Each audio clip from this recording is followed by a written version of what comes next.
মানুষ ইতিমধ্যে সেই মেসেজ পেয়েছে। গত 25শে ডিসেম্বর শহীদ রাষ্ট্রপতি জিয়ার আদরের ধন তারেক রহমানকে মেরে ফেলার জন্য ১/১১ সরকার এবং দেশের ভিতরে দলের মধ্যে দলের বাহিরের শত্রুরা তারেক রহমানের জীবনী শেষ করে দিয়ে দলের মালিক হতে চেয়েছিল। দেশের স্বাধীনতা সার্বভৌমত্ব কুক্ষিগত করতে চেয়েছিল। কিন্তু সেই তারেক রহমানকে মেরে ফেলার যে ষড়যন্ত্র হয়েছিল, সেই তারেক রহমান সাহেব দীর্ঘ 17টি বছর পরে বাংলাদেশে ফিরে আসছে।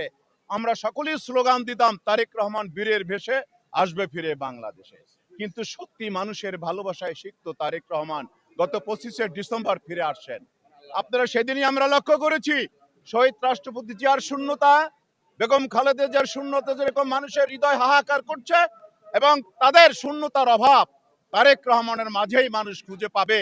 এবং আমরা তার মাধ্যমেই আগামীতে ইনশাল্লাহ শহীদ রাষ্ট্রপতিদের অসমাপ্ত কর্মসূচি, বেগম খালেদা জিয়ার অসমাপ্ত কর্মসূচি, জনাব তারেক রহমানের নেতৃত্বে বাংলাদেশের মানুষ আশা আকাঙ্ক্ষার প্রতিফলনের মধ্যে একটি সাম্য মানবিক রাষ্ট্র গঠিত হবে, এই প্রত্যাশায় আমরা করছি। এটাই আমাদের আশা।